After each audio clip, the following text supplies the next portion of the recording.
It's not calling you Josh Frydenberg, it's calling you Dosh Frydenberg. Under the coalition, taxes for hard-working Australians will always be lower. You know, I don't hold a hose, mate, and I don't sit in control room. They're answers that only can come from Victoria, I'm afraid, because that's not my job.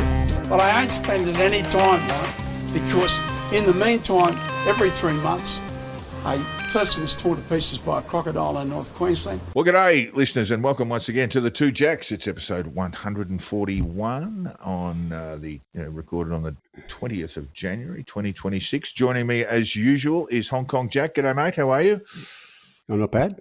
We've got a fair bit to go through in Australia today. Parliament sitting, an unscheduled sitting. Anthony Albanese called the Parliament back last week. And they have until the end of business today, end of parliamentary business today, to get previous omnibus bill, which has now been to get really two elements through. It's the racial vilification has been knocked on the head, and what's left in buyback or the unlicensing, and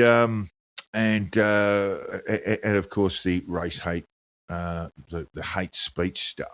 We'll go through a bit of that at the moment, but Jack, you might have seen the National Socialist Network, the neo-Nazi group. They had decided on the basis of this legislation that they were going to disband, and said so. They were going to disband last Sunday night, just before midnight. That they couldn't allow their members to be subject to prosecution. So that would have been a bit of a sign. But then when there was a bit of umming and ahhing about the legislation, the Nazis had instructed their members to lobby the Liberal Party. To see, that would have been an email you wouldn't really want to get. But as it stands, the what's left there now is essentially the role of the Home Affairs Minister to determine what is a hate group and prohibit it. It's different from prescribing a terrorist group.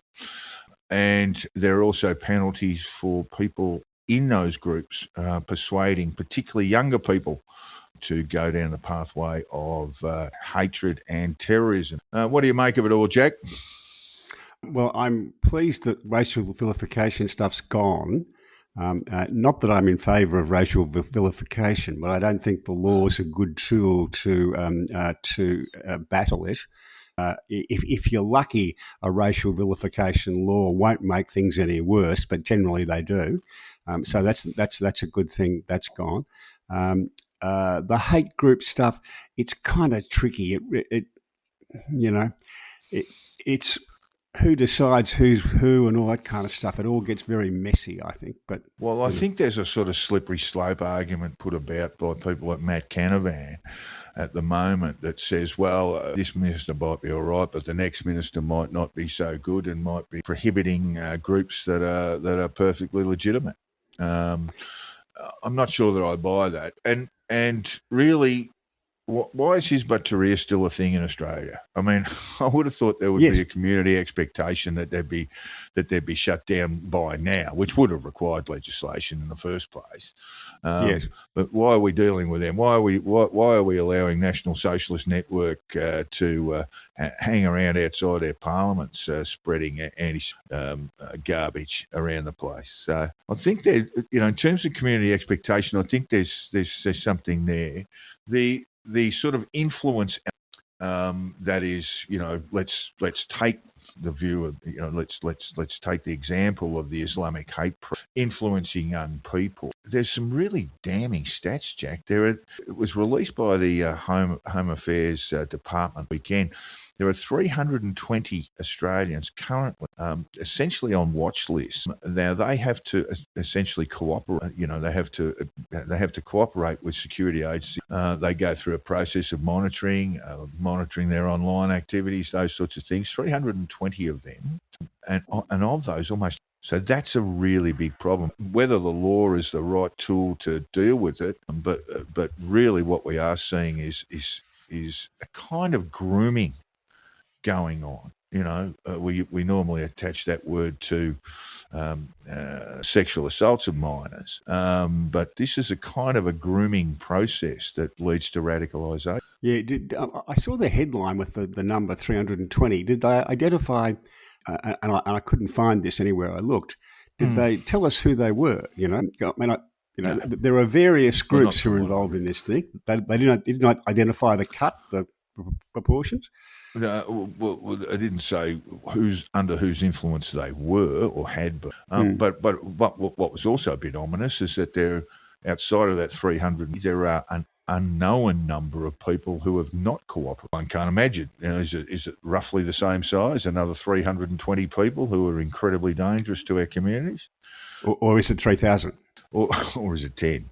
We just don't know, and we really should know those sorts of things. We don't necessarily have to know, but someone in the government needs to know this. They haven't got to tell us this necessarily. I think just in terms of people don't want to get fraught about terror. People do really need to know the extent of the problem, and so even a rough approximation would have been useful. But overall, for me, the really damning thing about that number was the sheer number of kids who are on these watch lists, Jack, and that tells me, you've got 16, 17-year-old kids there. Remember what you were like when you were 16 and 17. You were impressionable. Oh, very sensible. Yeah, right. And they might be a little bit isolated in their communities. They might not have great relationships, those sorts of things. And those are the people that will be sought after by whether it's Islamic hate preachers. The National Socialist Network behave in the same sort of way. They are looking for people, young male adults, young male children, often to inculcate with the sort of Nazi ideology. Yes. So I don't have a lot of problems with the bill as it's, but you may have. I do want to make the point that I think we have to accept that the security services and the government will quite often know things that they shouldn't and don't share with us. Oh yeah, I understand. I understand that. I think too, more broadly, when we have this, there was a loud community demand for a Royal Commission. And I also think that people don't understand how that Royal Commission will have to operate in terms of interviewing under people like counter-terrorism police officers. They can't be named. That will all be done in camera.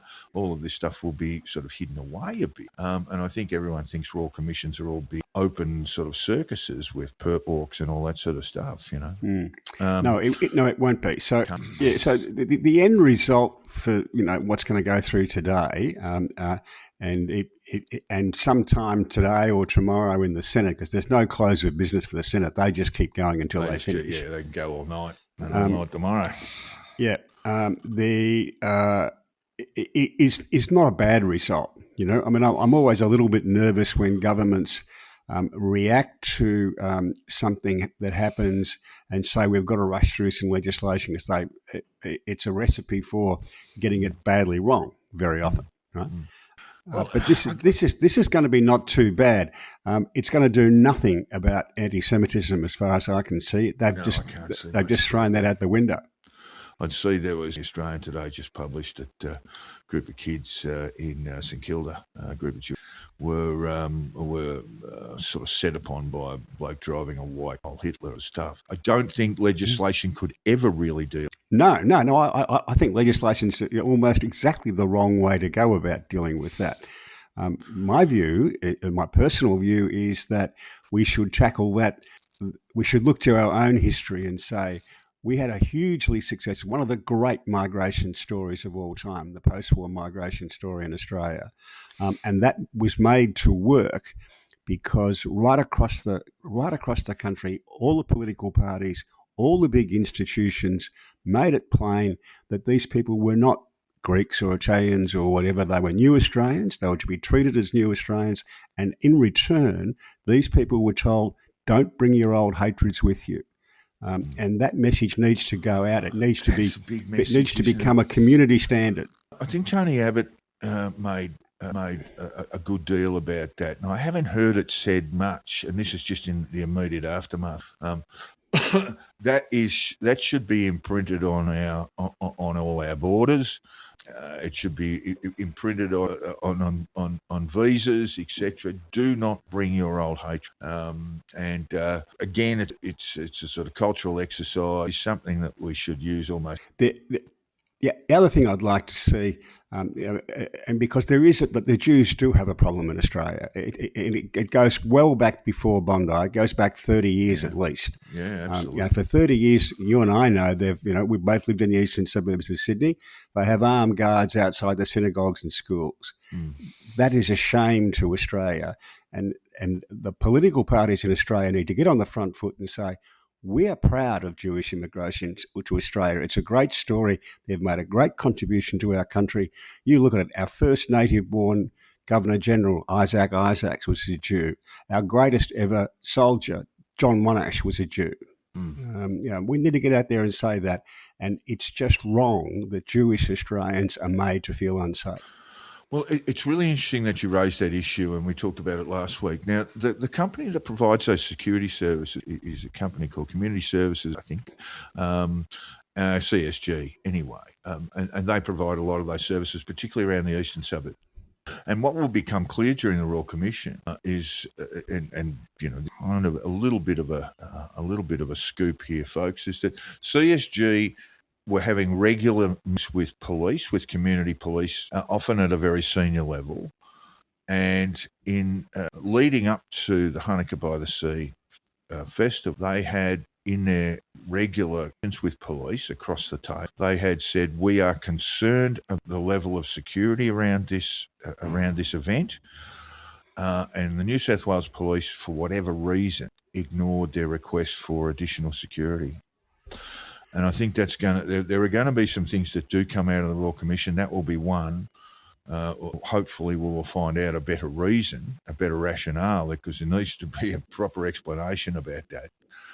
And I think we're in for a bit of a shock in terms of perhaps a lethargy in some of our law enforcement, among some of our law enforcement people in New South Wales and federally, and have sort of ignored what were clearly, certainly in hindsight, significant threats. Well, I mean, you might remember, Jack, I just want to go on with this. There was the National Socialist Network had a protest, and they ended up outside the Parliament. And there they were, and some of them took them off and got exposed. And was an idiot South African on a visa and got. And I think there was another one. Oh no, that wasn't the NSN. But anyway, now they had made a request to march, which you must do unless you want to all be locked. And their permit application contains questions: what is your major banner? What is the sign? What is the message on major banner? And that major banner, where they stood outside the Parliament, was ghastly anti-Semitic message. And then those applications go through at command level, so it doesn't go all the way up the top. But it goes to command level, and the commander in question basically didn't tell anybody about it, and the march went ahead. So these are the kinds of things I think have been made along the way by law enforcement, Jack, that will lead to a fair bit of ask force. I think within the AF, what we're seeing there is a lack of resources, a lack of manpower, a lack of experience. You've got guys walking straight out of the academy into counter-terrorism, which is highly sophisticated detective work. Yeah, and I just think that we are in for a bit of a shock. And of course, the Royal Commissioner has to provide an interim report at the end of April, and the final one by December 14. That's the final report. So there's not a lot of time to get through this. Yeah, and those dates may both be extended, of course. Yeah, they can be, yeah. It's important at the start of these sort of inquiries to go into it with the viewpoint that people generally make mistakes. This is how the world works, and that there will have been mistakes we're going to find in this, and people need to have an open mind about that. It's not. It shouldn't be a witch hunt. It should be what have we got wrong? I agree with that. How has this happened? Have we put too much responsibility on one or two people to make decisions? How does it work? But we should accept that people do make mistakes.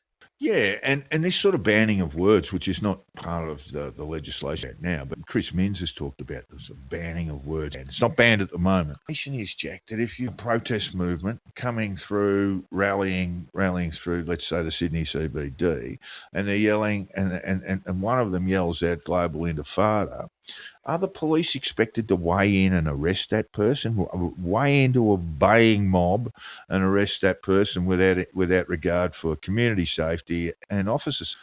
Some of this stuff's a bit mad too. So some of this stuff was dead set knee-jerk, I think, particularly from the New South Wales government. I couldn't agree more. This is a serious problem that needs a serious effort to fix it. And, the immediate reaction's hardly ever a good one.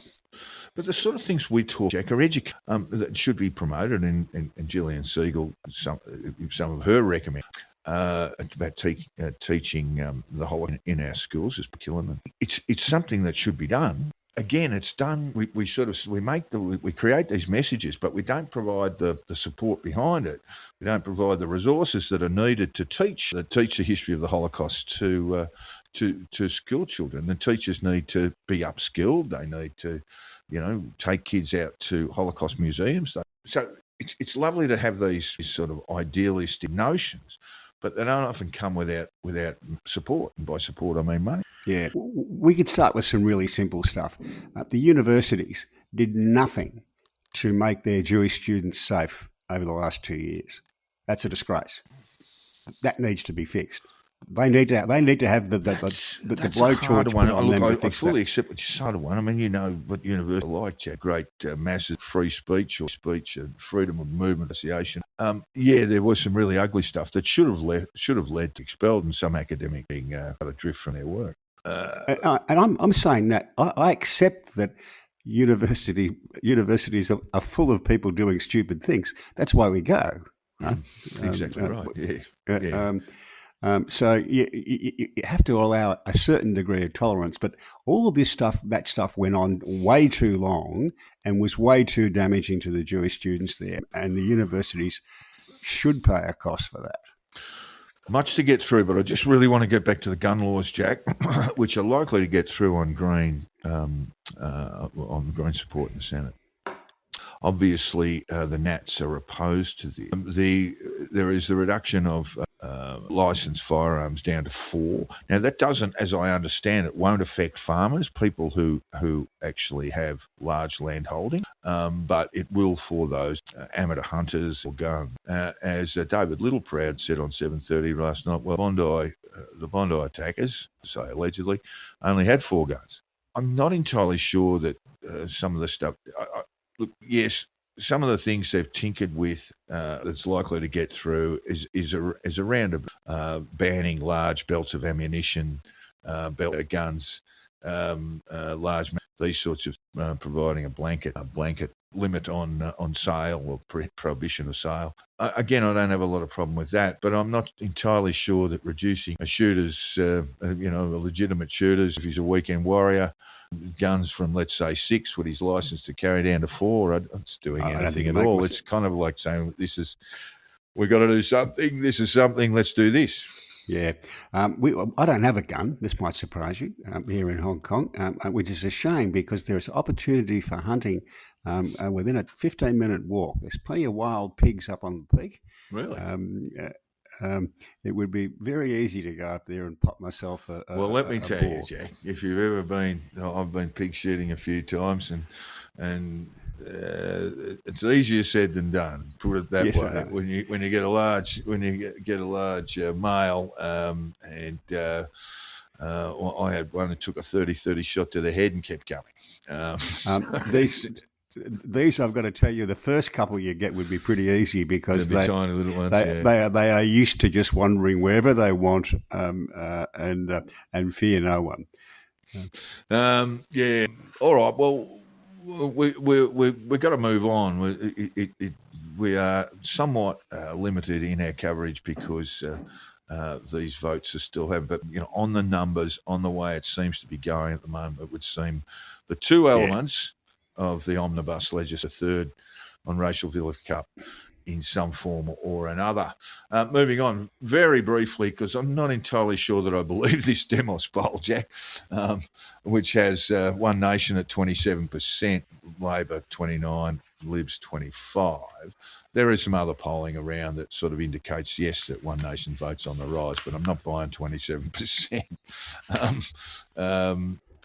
Federal voting intention, this is Demos as well, ALP 32%. 32% is, by the way, is what Labor got at the last federal election, Jack. Ups and downs, but really hasn't changed since the One Nation at 22, the Coalition at 21. We talked a bit about this last week about votes through polls, etc., and sort of something of a protest movement. We can say that One Nation's on the rise, but I really don't think that 20% will. No, what interested me about this was the trend rather than the actual numbers. And what it looks like to me is we were talking last week about One Nation being a parking spot for disaffected Liberal and National Party voters.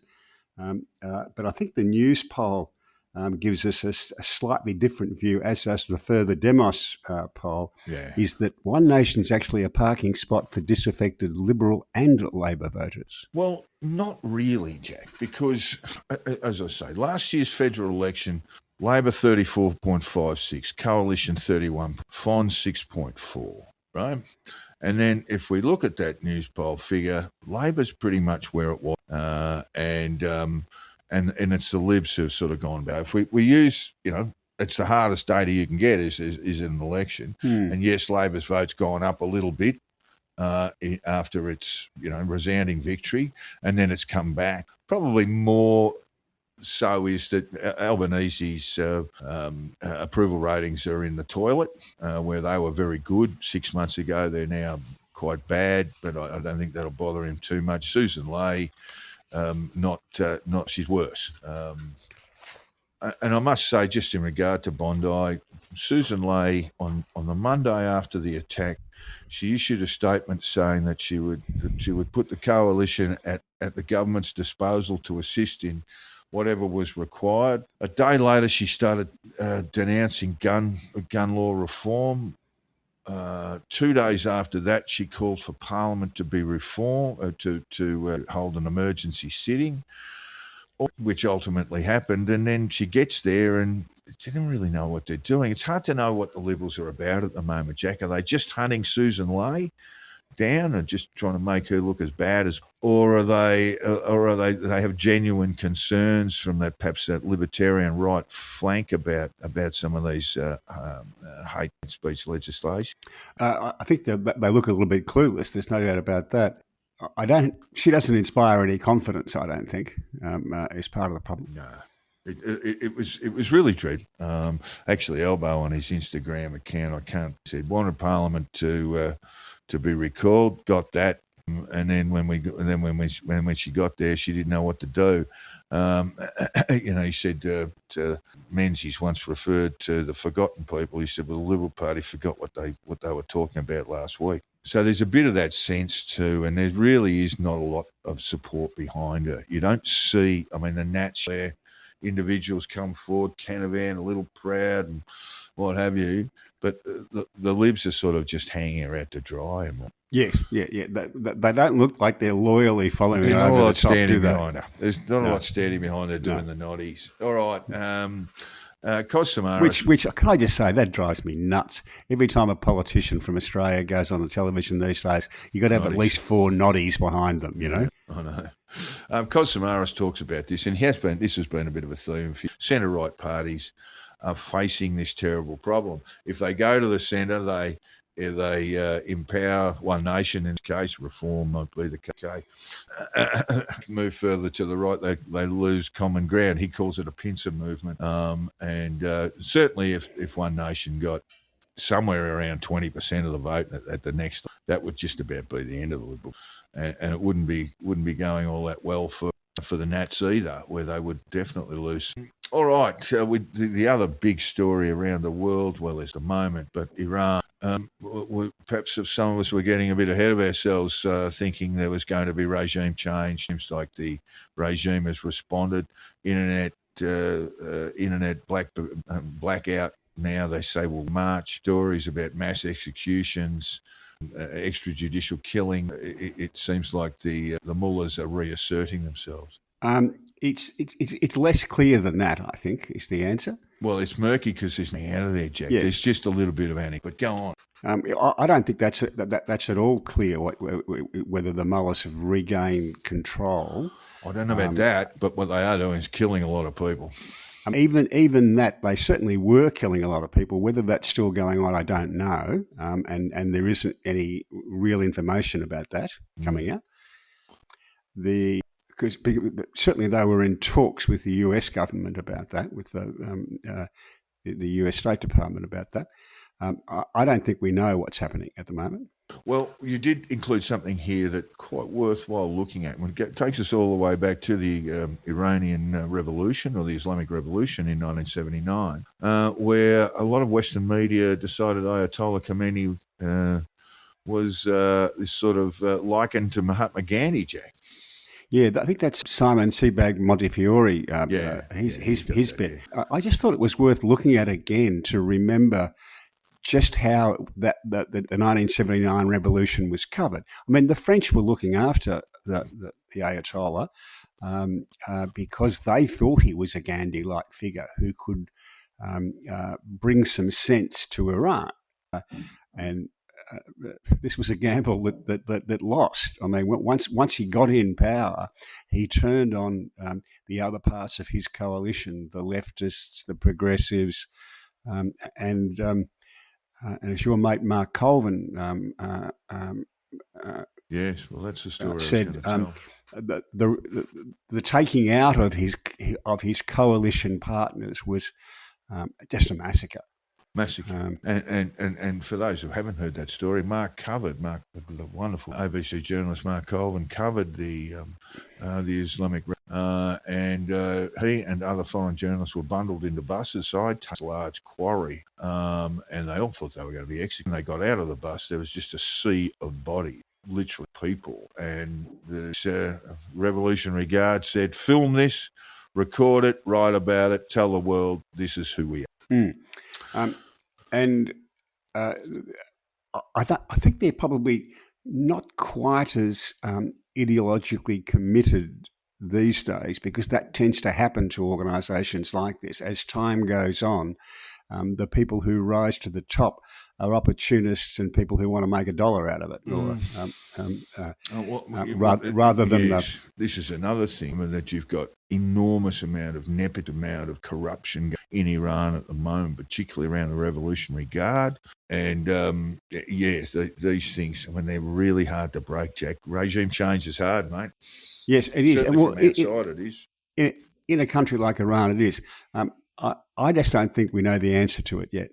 Oh, no, it's an unfolding story. Moving on to the United States, plenty to do there. We'll just move straight into just a little bit of polling, the sort of polling that Polymarket odds for the 2026 midterms due in November, Jack. And the Republicans have a 23% chance to control the House, Democrat, and 66%. That is that the GOP will continue to have a majority in the Senate, with the Democrats at 35%. So it looks unlikely that the Dems will have a majority in both. Yeah, this is kind of that would be a pretty bog standard result for a second term president.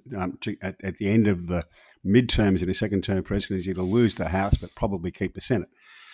The Dems, I've noticed, are doing a bit of a repivot. Within 2 days, I think there was a Jewish or an Israeli restaurant, more precisely, in Queens in New York that had a kind of nasty demonstration out the front of it. And within 24 hours, 2 days maybe, all the heavy hitters of the East Coast Democrat Party were out there, vigorously condemning it, et cetera, in a way that they hadn't since October 7th. Well, you mentioned Pritzker, but of course J.B. Pritzker is a Ukrainian Jew. Yes, yeah. But he had a photo shoot of a lad in a kippah. In a kippah. I actually think this is good politics, because the best way for them to win the midterms is to be the not crazy party. Yeah. And look, Mamdani's done much wrong at all. Really, he's run a very, very good campaign and so forth. But you've got AOC and others that they can get this sort of hard left message across, and that will immediately diminish their chance terms. And the risk for the Republicans is that once again, like they did at the end of Trump's first term, the voters will decide, look, we like some of the things that he does, but there's too much chaos, and we don't want any more chaos for the time being, and vote against him. So vote against the Republicans. All right. Well, the Greenland thing has moved probably more from fantasy into drifting into reality now. We'll get to the tariffs in a little while. But Scott Bessent had an interview where he talked about why it was absolutely essential for the US to control it. I'm finding it all a bit hard. If there were an attack on Greenland from some other area rigged in, that's true, but the only ones are actually threatening any hostilities in Greenland at the moment, the United States. One thing that Bessent did... Oh, no, I think that misses the point. That was where I started from. I did a lot of reading on this, and people have been talking about Greenland in the kind of national security community for a long time. I had a really good look at a globe, and any ICBM that comes from Russia or from Eastern Europe that comes into the United States is coming over Greenland. But they had 7 bases there. They actually ruled Greenland during World War II. They did. After Denmark fell to the Nazis in, I think, 1941. And they had 7 bases there. They've still got one, which is as a monitored base. But they've walked away from them, including one in Trump's first. So that would be all negotiable.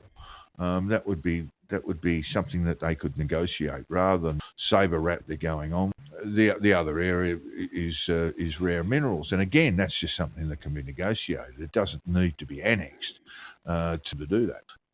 Andrew Neil, one of your favourite columnists, he said there is no current or imminent threat from Russia or China to Greenland. The only security threat to Greenland right now is the United States, or more specifically Donald Trump. Well, I put Andrew Neil in there because that's kind of the European position. He's able to reduce it to a paragraph, something that's beyond the skills of Macron or Starmer or any of the others. Piers Morgan has recommended that Britain repurchase America. What would you get for it? I don't know if I'd give you at the moment. Poor old Piers is having a new hip put in as we speak. I did see that. Yeah. He took a tumble in a restaurant, in a hotel restaurant. Was he in wine at the time? I posted a note on his Twitter thing and asked if he had PAFO on the top of his hospital admission sheet. They used to use that in Australia. They still do. It's shorthand for piston fell over. Well, there you go. Well, look. There's a couple of elements to the 10% hike on Denmark, Germany, Sweden, Finland, the Netherlands, etc., effective February 1. The first thing is, if you're in the EU, you've sat down and you've negotiated a deal with Trump on tariffs, and we did that last year, or they did that last year, and then he turns around and does this. So what that tells people, not just in Europe but around the world, is Trump's MO is to push you into the negotiating table and then you can make a deal. But there's no point making a deal with this guy because he'll renege. And that's what he's done with this. It's really interesting. I looked this up. The Danes provide 74% of America's 100% of their Ozempic, which they're using more and more now because this is the Bobby Kennedy regime, get on the drugs and slim yourself down. And 14%, which doesn't sound like much, but it is, 14% of all US shipping containers are made. The insulin figure and the Ozempic figure is particularly stark. put 1,000% tariff on that as a punitive thing, and see how that'll. But I think overall that's the message. We did a deal. The EU and the US sat down, and after this sort of tariff kerfuffle last year, a deal was made, and then Trump's just reneged on away. Not much point making a deal with a guy. Yes, that's his negotiating style. Yeah, but there's no point. If you're going to sit down and negotiate with him in good faith, understand that he's going to renege on any deal you come up with if it suits him. He negotiates like a property dealer from Queens, which is what he is. Well, I would go perhaps the Italian American guy. Yeah. In Queens and the Bronx, etc. Yeah. All right, over to the UK. We're going to have a bit more of a look at this. We won't spend a lot of time on this today because we've got so much to get through. But it is, of course, 2026, and that is 10th anniversary of the Brexit referendum, and it's worthwhile looking. How bad. Economic analysis shows UK GDP per capita 10%. The accepted figure is around 8, just under 1%, less than similar nations as firms froze spending and productivity slipped. I did put it in there, but UK think that had put this together. Nearly a decade after the Brexit referendum, the UK has diverged sharply from its pre-2016 trajectory through and now into a slow grinding erosion of investment, productivity and global standing. And as I say, we'll look at this in greater later on, or in a few. Total cost to the economy by 2025 is £200. 70% of UK companies report higher supply chain, decrease in GDP per person by 370. 1.8 million jobs in the UK lost, 3 million lost. Increase in food prices per household, £250 per annum. Meat exports down 28%. 83% of UK farmers say Brexit has been. So it's an economic disaster, Jack. And the sort of things that the economists were talking about before the referendum, it's just proved to be true. I mean, this was by Johnson and Farage and others. We were told this was all pessimism and manipulated figures, but pretty much everything that the UK economists thought was going to happen. Okay, send me the figures and I'll have a look at them. Well, you can have a look at them yourself, mate. I mean, no, you're relying on some figures. I haven't seen them. So we estimate that UK GDP per capita was 6.8% lower. If we look at trade alone, Jack, I mean, this is public information. It should be across this stuff. The UK trade deals that have been made in the wake of Brexit, as opposed to what the trade would have been if they were still in the common market, the difference there is £100 billion a year.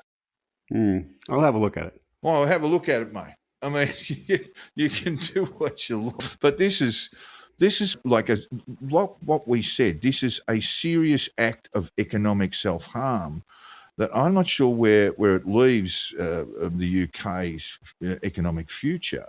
The push at the moment is to create further cooperation with the EU, as if they're patching up their leaving. These are not figures that have just been dragged into isolation, Jack. These that have just come out. These are figures that have been running around now for over a year, particularly the 6 to 8% growth. Some people say as much as 10. So that's 1% of GDP per year. Pretty much, maybe a little less. That implies investment is 12 to 18%. Employment 3 to 4% lower. Lower productivity by about 4%. These are just accepted. This is not just one think tank, Jack. This is okay. I'll have a look at that because last time I had a look at that, it didn't make any sense to me because if you accepted what they was, if you accepted, just let me say something. If you accepted what they were saying. That the UK had lost 8% growth in that period, in that 10 years, then you would what you're saying is the UK would have grown 8% faster than the rest of Europe because their growth figures are comparable. No, what we're talking about is economic trajectory from 2015 onwards. So there was a trajectory now that went up, and then it has just gone straight down. It was muddled to a degree in the pandemic, where the UK went into recession, but they haven't really come out. Now, there are lots of reasons why European economies are not growing as fast as they would like.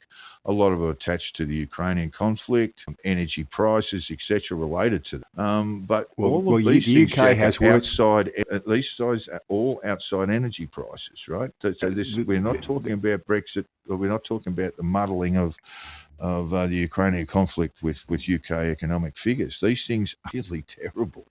Well, the UK, I might add, has more expensive power than almost anywhere else in Europe.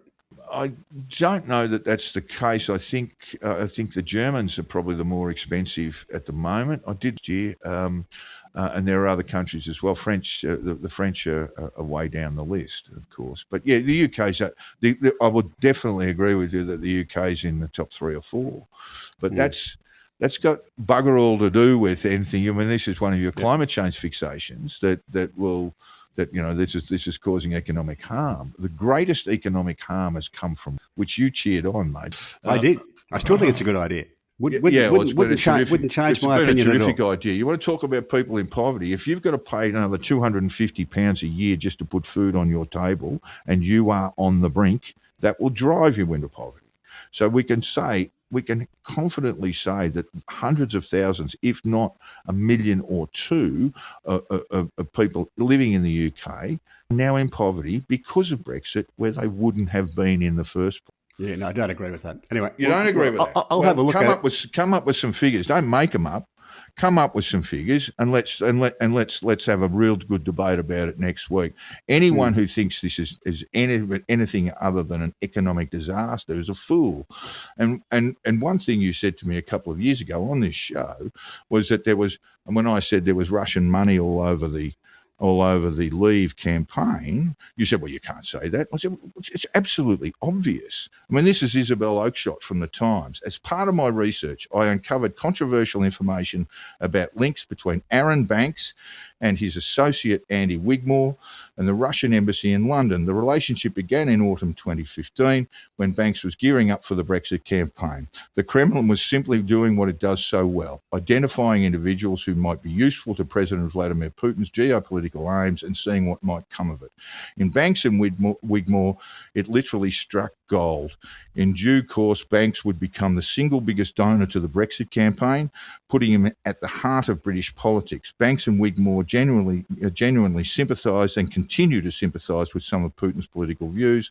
Banks, after all, is married to a Russian. My analysis is that Banks and Wigmore were shamelessly used by the Russians. Banks and Wigmore, listeners, were the people who bankrolled the Leave campaign. They were the most significant donors. All right. I wouldn't have told you can't say that. I never say you can't say that. I remember it very, very clearly. I have a very good memory of these people things. To say what they want to say. Yeah. That's just not me at all. That I was surprised that you can't say that. There was Russian money all over the Leave thing, and we know this, Stu, because a couple of reform blokes, former UKIP guys, who ended up in the MP, and one in particular has just gone away for 4.5 years for receiving Russia. Moving on, the Jenrick defection. I thought the Conservatives really, really well, Kemi Badenoch particularly, because she announced it.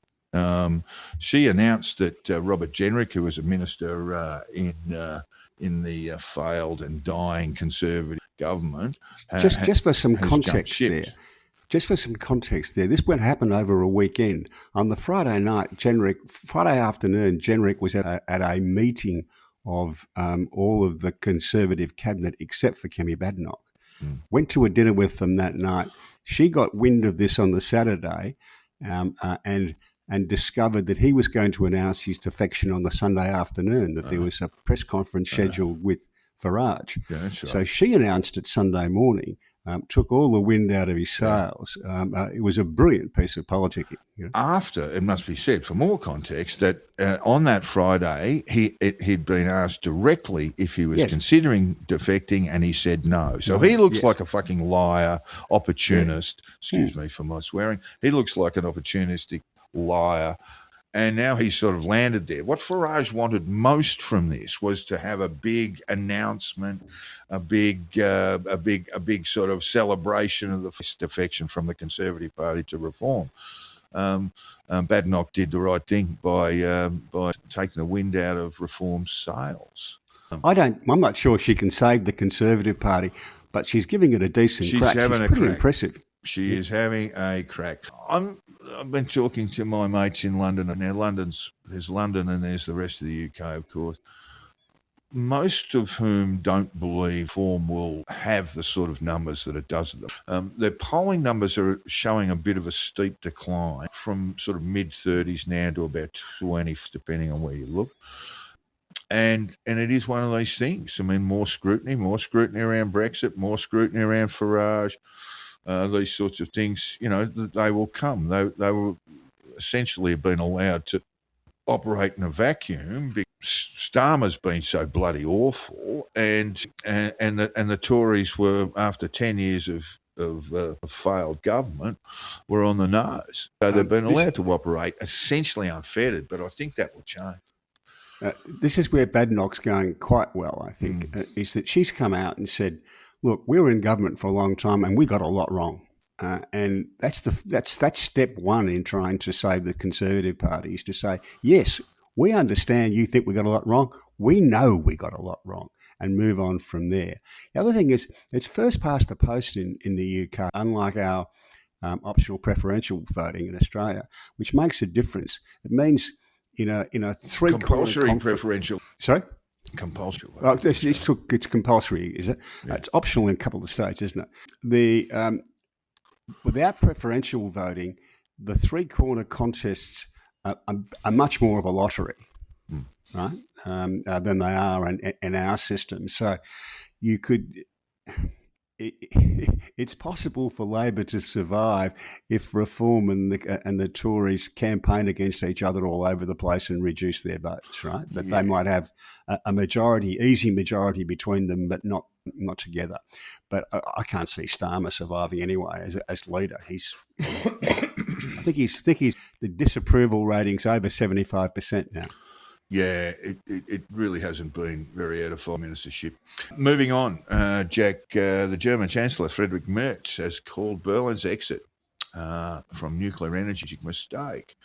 A serious strategic mistake to exit nuclear energy. Merz said, if you were going to do it, you should have at least kept the last remaining nuclear in Germany on the grid 3 years ago. So capacity, he added, we're now making the most expensive energy transition in the entire world. I don't know of a second country that makes it as difficult, as expensive for itself as Germany does.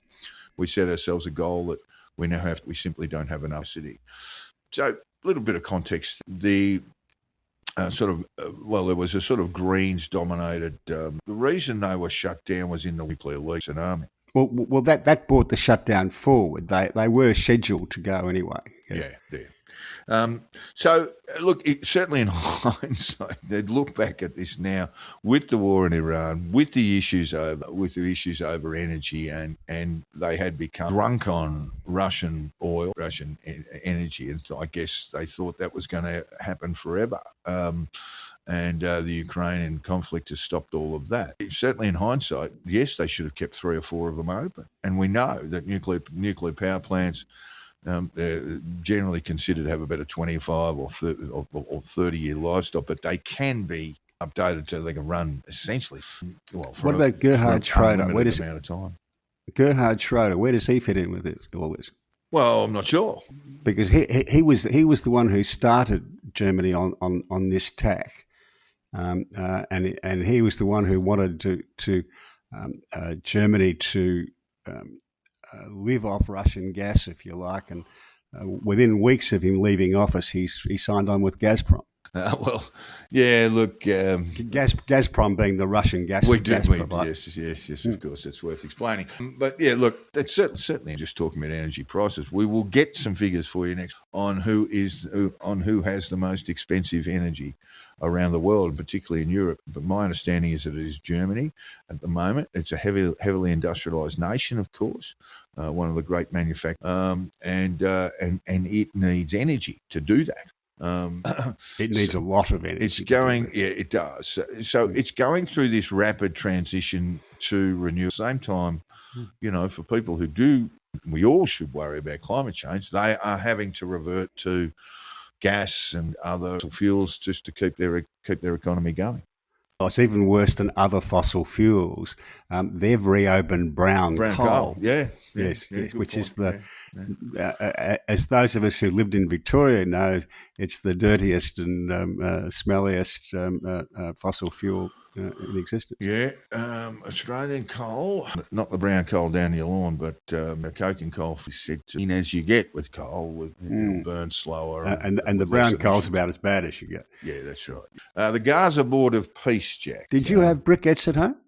Yeah, we did. I remember our first heater at home was a briquette heater. Plug in a bucket of briquettes. And then we moved to gas. We moved to lower plenty. It was oil. We had an oil heater, which got very, very expensive in gas. Gaza Board of Peace, Jack. The Board of Peace set up. Have you been invited to join? No. Well, I think Australia has been. Yes, Australia has been indeed. The Board of Peace set up by overseas Gaza will have a broader mandate, could allow it to rival the UN and mediate in other global conflicts. The body is the text of its charter, which does not mention Gaza, but stresses the need for a more nimble and effective international peace building body, suggests the scope would be far broader. We've got Doug Cameron, the former senator. Albo should reject joining Trump, Rubio, Witkoff, Kushner and Blair on the Orwellian Board of Peace. We should work with and support the UN, not a gang of. Guess the argument there is, which mob of thieves do you want to go with? Trump, Rubio, etc., or is it the UN? Yeah, that's a tough choice, isn't it? Yeah. So, look, it's nothing to laugh about. We've got an enormous amount of reconstruction there. There's been a lot of Arab money thrown into the reconstruction of Gaza. Nothing's really going on at the moment. There's still bombing as we speak, more or less. There's a hell of a lot of work to do. So it'd be nice if we had some sort of finite group of people. There just doesn't seem to be the sort of urgency that's needed. Sure. No matter what.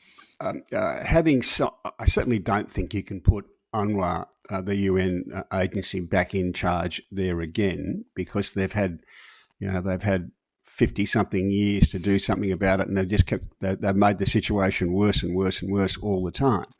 It needs another body to do it. I don't have a huge amount of faith in this one, but it needs somebody else, and there'll be plenty of money for it coming from the Gulf Arabs, etc. But it means rebuilding not just the physical structure in Gaza, but rebuilding a society there, building proper institutions. Well, Australia has been invited. The former British Prime Minister Tony Blair is going. Canadian Prime Minister Mark Carney's invited. The Israelis, the opposers of Turkey or Qatar, in key roles on the board, stating the board was not coordinated with Israel and runs contrary to its policy. Oh dear. Yeah. All right, it's not going to be easy. It's not going to be easy to stitch together, but you've got to have the support of the other Arab countries. You're not going to get 100% support from everything you do from them. There will be things they disagree with, but you've got to build a kind of a stable country with proper institutions of government, and that's going to take a fair bit of effort and quite a bit of money. Alrighty, Venezuela, Jack. We talked about regime change, but it's not regime change at all, is it? It's still Nicolas Maduro's government without Nicolas Maduro. And the CIA seem to be pretty happy with it, really want the opposition. Well, not at this stage. I think that's right. And I've got a little bit of support for that. Just chucking one lot of people out and chucking another lot in doesn't always make much difference. Again, it's really about getting the institutions right, and that takes a little bit of a time. The leading opposition fellow, his name escapes me now, he says, no, we start with the election. That's where we start from. Right. The election doesn't come at the end. I think that's exactly wrong. The election does come at the end. You've got to get the structure right. Then you elect a government to run it. Well, I mean, there's been a hell of a lot of theft in Venezuela over the years. The oil was sold from the seized tankers, and it's gone to it's supposedly American money, and it's gone to an offshore bank account in the Emirates. What's going on there? I don't know. retirement fund for the Donald. What are we doing? Yeah, he's got a plane and a bit of Bitcoin and whatever it was, hundreds of millions of dollars from the sale of his oil. It's one of those things with Trump. There's so little reporting of this sort of stuff because everyone just goes, oh, well, it's just Donald Trump. But, yeah, what's going on with that money? Well, we've done quite well here, Jack, but there's a bit of sport that will take up some time here. Australian Open has got underway, Jack. Massive number in terms of attendance. In the first week, almost double what it was in 2023. And in 2024, there was nearly 90,000 people. In 2025, 115,000 people and change going through the door. And I'm hearing a lot of dissatisfaction about people turning up. Just for some more context on that, those figures from 63,000 in 2023 to 217,000 this year, that's not for the tournament. That's for the qualifying week before the tournament starts. I'm sorry. Yes, I didn't get into that. I was looking at 2025. I'm still so 217,000. But they're talking about queuing outside the tennis centre for a couple of hours to get in. So they're pretty unhappy campers. And they're talking about overselling tickets as well. So maybe that 217,000 is actual ticket sales rather than bums on seats. But they're saying that the great delays in getting in, there's been an oversale of tickets, which is not immediately wonderful. Yeah, well, it's possible. It's selling of tickets for sporting events. I hear a bit about this. Is becoming a much more complex business than it used to be. I always thought that ticket sales were you have X number of seats, so you sold X number of the exact number of tickets. It's a bit like airline seats. It doesn't quite work like that anymore. Yeah, but there are many unhappy campers. Yeah. I tend not to watch the tennis, and I think the only time I ever went to the tennis centre was watch a couple of fights, going back to the Fennec days. But I tend not to watch it much before this. What's going on there early days, Jack? Well, we're really just into the tournament proper. Yes. Yesterday. Yeah. It started on Sunday night, the actual tournament. All the rest was the qualifiers. And qualifying was free to go to see until a few years ago, and now they're getting 217,000 people who happily pay to go. So that's excellent sports management to pull that off. Don't know about happy. I think they get a bit annoyed by the time they do take their seat. Well, it's not about taking your seats. A lot of people go to the tennis and don't see any tennis. They go there and enjoy the social outing. The catering tents. Yeah. Well, and they have all sorts of. It's kind of like a modern day version of the Melbourne show. I saw Pat Cummins there on the telly there yesterday. They had some set up where you rolled a lawn bowl onto a target, and he was having a crack at that. The Australian cricket captain there. So he'd be pretty good. He'd be good at it, I reckon. He'd be just about good at everything. Yeah, but if you were having a bet, he'd be the one you'd be putting your money on. Yeah. Well, speaking of cricket, who's your tip to win the Open? Men's and women's? No idea. Do we need a new Federer? We do need a new Roger Federer, don't we? Yeah. Well, he was being lauded on Saturday night. I had a kind of an exhibition game. I think Pat Rafter, Leighton Hewitt playing Federer and Agassi. I'd like to see that game. Agassi's not moving that well, so Ash Barty came out and played in his place. He's a few schooners playing weight too, isn't he? No, he is. He is a bit, yes. Yeah, I don't know who's going to win. The English woman, Emma Raducanu, who won the US Open a few years ago, I enjoyed an interview with her after the game. She said that she played on Sunday night, I think, that she now has a new nickname, and it's Rado. And she wrote that, how they write on the camera as they go off, and she was thanking some young chap who had started calling her Rado, her new nickname, and told him that if he contacts her agent, he's on free tickets whenever she plays.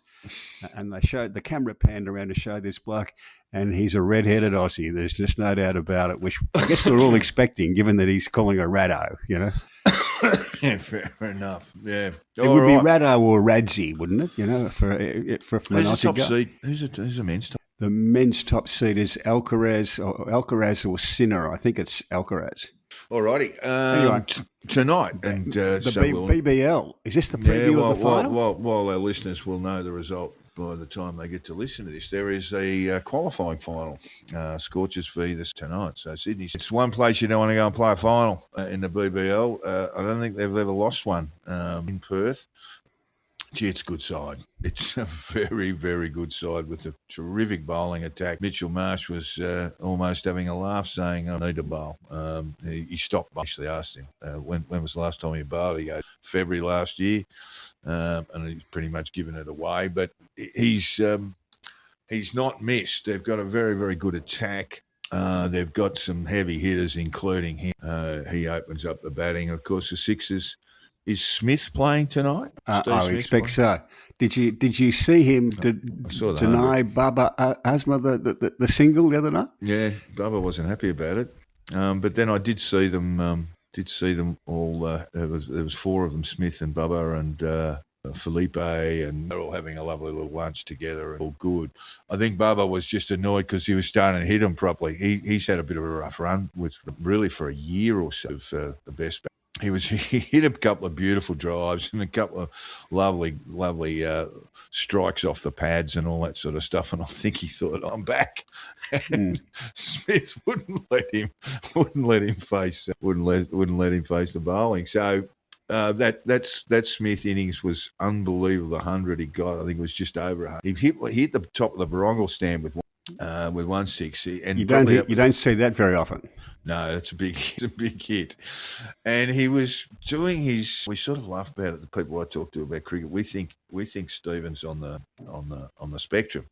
Well and truly on the spectrum. Yeah, and God love him, but he was invisible movements behind the side screen, and he was calling wides and all this sort of stuff. It was quite a performance, actually.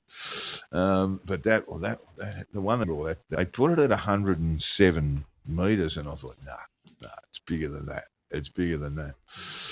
So I would think the Scorchers will do okay there. The Stars are probably their major. And, they've had a bit of a rocky road, but Glenn Maxwell's not making any runs, but they do have Stoyne. They've got a very good attack lead by Peter Siddle, who's won now, Jack, and he's still bowling 140 plus when he lets him go. Yeah, in short spells, but didn't he become a vegan or something and look after himself? I think he's still, because there was some talk that he'd given that up, but he's still a vegan. Look, you can't knock it. He's as fit as a Mallee bull, and as I say, still letting 140k plus balls go every now and then. They're not a bad side, and I just, as they have a number in it, and there is talk that they're going to sell it off. Yeah, well, Cricket Australia will sell the BBL to private interest. Yeah, they've already done this with the 100, I think, in England. I think the Mumbai, the buyers of the clubs, or the franchises, have been the Indian Premier League, IPL companies. And like the Mumbai Indians have bought whatever the one is that's based at the Oval and all this kind of stuff. Jason Gillespie had this to say about it. I'm all for progress in our great game. Finances flowing into the game is great. I will say this to Cricket Australia. Once you sell any stake in cricket in Australia, you will never get it back. So the people at CA making decisions, you have an enormous responsibility. I think that's right. No, you never get them back. I mean, it's advertising. You can't undo it. No, and I look at the BBL this year and look at the crowds they've had and think, why would you be messing with this? Because it's going really well. I think there's a greater problem with private interests taking hold of tournaments like that. They will have their specific interest. Yes, and the game will have that are just really not consistent with the games. And most of all, I guess we would say that Test cricket will continue to suffer in terms of say the bottom 10 sides around the are not playing nearly enough long form cricket. And that's because you've got this monolith in India, the IP, and a private 100 in the private here, and God knows what happens in the South African, the Pakistan League, the Bangladesh League. It all of a sudden, and if these competitions want to expand, it's just going to put more and more pressure on scheduling in generally. Look, there are times to go to private enterprise and say we need some more money because we're struggling, and if we have some investment, we can improve the game. But the BBL's thriving at the moment. I just don't see the need for it. Well, Cricket Australia lost money last year. Well, not last year. I'm going back to 24-25 over the Indian tour. Can you believe it? They lost money on the Indian tour. They lost money really from the UK, from the England tour because there were so many 2-day games, or there were only one game got into the fifth day, and so yes, they would actually, I would imagine, would also record a loss after an Ashes series, which just I cannot make sense of it. No, if that's happening, if you're losing money on an Indian tour or an England tour, you're just doing something wrong. Yeah, that's got to be it. There's got to be something. There's got to be something wrong. Look, I understand, and you'd be footing curators up the backside who create 2-day games, 2-day tests, yes. Yeah, but beyond that, if you've got India playing Australia at the MCG, you're going to get no people. Plus, you're going to get a billion-strong audience around the world, on television. How do you get that wrong? My little group chat around cricket, we just go, how do you lose money on this? Are the chaps from Rugby Australia running the place? well, we got one bloke from the NRL at the moment, Jack. I wouldn't have thought that was the greatest. Hats off to the Rugby Australia people. They are world champions at pissing money up against the wall. Oh, Cricket Australia far behind, Jack. But hey, we've got we've got an even better time. Now, we just want to touch on the Premier League. We haven't really covered the at the moment. Premier, because others may disagree.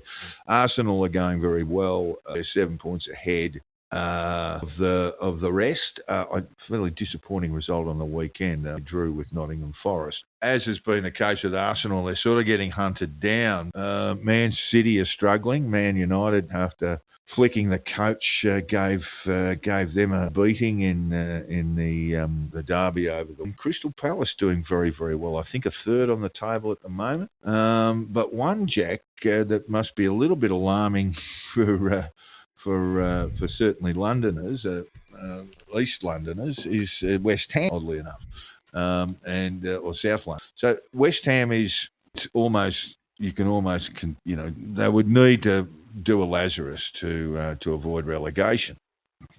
Third bottom. I think West Ham play out at the Olympic Stadium. They do, Jack, and this is where we're going. So they've obviously. Must have caught Johnson after Boris Johnson, that is, when he was Mayor of London. Must have caught him after a long lunch, because they pay a pittance to use this magnificent stadium. They contributed an extra payment of just £185,000 for using the Olympic Stadium last season, despite enjoying a European Cup run which earned them more than £12 million. This season they will not pay any extra for playing in a European competition, even if they make millions. Signed off by then London Mayor Boris Johnson in 2020. The arrangement means home matches are effectively subsidised by taxpayers, with the stadium losing around $10 million a year. West Ham contribute $2.9 million. And the stadium has to be reconfigured. So people have to pay this. Taxpayers are now paying West Ham's largesse. And if they are relegated, it's going to get much worse. It'll mean that taxpayers are forking out £20 million. Here we go. I'll clarify this. Taxpayers are expected to foot a $2.5 million bill. This is from the Evening Standard. Actually, it was from 4x4. If or when West Ham are relegated, the Standard explained West Ham's lease agreement with City Hall contains a clause where the club's rent would be slashed in half should they drop into the Championship. That's where I got the double from. This has got to be some of the dumbest stuff you've ever heard put together. And I think Boris, like I say, must have been coming off a long lunch when this contract was provided.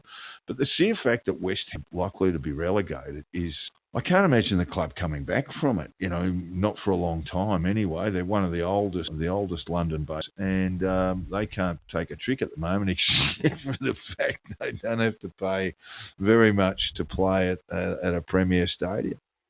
Yeah, in terms of bargaining power, they had a fair bit going their way. I don't think anybody else wanted the stadium. Yeah, that is true. So they got a sweetheart deal. It's now looking worse and worse. And playing there in what do they call the league underneath it? The championship. The championship, don't they? Is it? Yeah, they drop into the championship. They'll be paying even less with no crowd, raw crowd. West Ham, a wonderful documentary in the 80s, for hooliganism, and they, did their sort of fly on the wall stuff around the West Ham. Some willing boys there. Most of them were tradies, people like that, normal people, and then they'd meet, let's say, on the Thursday night with the game on the Saturday. Meet on the Thursday, and they'd plan almost military style planning. It was a sport, away or home. And who they were going to attack and how bad they were going to... This is the West Ham sort of... Yeah, but the soccer hooliganism was a sport in itself. Yeah, well, I would say it was sort of quasi-military exercise. Yeah. The Man United, they had the Red Army, and that was just... That'd be like fighting the North Koreans, just a sort of wave of human beings. While West Ham had these strategies to, break the crowds up and go. So they dropped all because appalling Liverpool. What was the name of the ground? Jack, help me out. Hillsborough. Yeah, and so they built new stadiums. So you look at pretty much all the Premier League participants. It's all seated at the now, moment. It's all seated. Crowds, the away crowds that come in are separated, and you do see these amusing scenes of them yelling and screaming at them fenced positions, and that seemed to have sort of put it all down. And we were talking about this character, Dennis, whatever his name, the Ukrainian paramilitary Russian born, and how he sort of grounded his military style in some of the really hard ultra soccer hooligan stuff that goes on in Eastern. In London, it wasn't all tradies. There were lawyers and investment bankers and all that sort of stuff who would trade their Savile Row suit on the Friday to put on their soccer hooligan gear for the weekend. Oh, the West Hammers, whatever they used to call them, Jack, they were all pretty well to do and good players. Some of them were real good soccer players, but not professional level. So they would have a nice old stink on a Saturday afternoon and then go and play some soccer on the Sunday. But the West Ham thing was sort of very working class guy, but they were well-to-do guys. It wasn't as living off their asses. They enjoyed what they were doing. But the other really good success story around the Premier League is a wonderful documentary called Sunderland Till I. And the club was in, it's a little bit like the Wrexham story, the club was in all sorts of strife and looking like it was going to go out the back door. And a few blokes from Man United from their great sides got together, Rolls and one or two others got to supporting. And the documentary, I think there was a two season at Sunderland, but they made their way into the Premier League now, and they're doing okay. They're just one of the, and they're doing okay. I think they're ninth. They'll stay up for sure. Yes. Yeah, they'll definitely hang in there. The relegation stuff, it's just a bit. Wolverhampton Wolves, one thing we can say about them, they've been up in the Premier League for about 3 or 4 seasons. They so far. All righty, well. Have you got something else here, Jack? I've got something in here. I do. Yeah. You've got to start reading the New York Post. It's my favourite newspaper. This is a sporting story about ski jumping. I don't know whether you're familiar with ski jumping. Not really. Not a lot. Before the season starts, they do body measurements of all the ski jumpers. And because their ski suits have got to fit, you can't have a really loose ski suit, right? Particularly around the crutch area. Because that enables you to create a kind of a kite effect, and you can soar for longer and get a longer jump. And there are allegations now concerning the Norwegian ski jumpers, that they have been artificially inflating the size of their groin area so that they get a better measurement on this pre-season measuring process, so they can comfort, Jack. Comfort, that's all. For the comfort. So there you go. But this is performance enhancing in a new way. Well, the swimmers aren't allowed to do it anymore, Jack. They can't wear those suits anymore, can they? So I guess it's left to, and we've got, when do the Winter Olympics Japan, isn't it? I don't know where they are. Yeah, I'm pretty sure it's in Japan. I should have said this. Should have looked into this before I started, but that's not far away because I know Channel 9 are constantly promoting it. Oh no, I was a mile away. Major, where are we? Milano Cortina. So that could only be just get the. Don't mind a bit of the. It starts on the 6th of February, and obviously held. And I think Mine and Stan will have all. All right, well that takes us out for the episode 100 January. We want to thank you for hanging in there and getting through a hell of a lot of foreign policy stuff to some Australian legislation being introduced that is going to be sort of groundbreaking in many ways. We encourage you to give us a bit of feedback on what we're getting wrong. Well, Jack and I will continue to fight over Brexit. We'll introduce that into next week.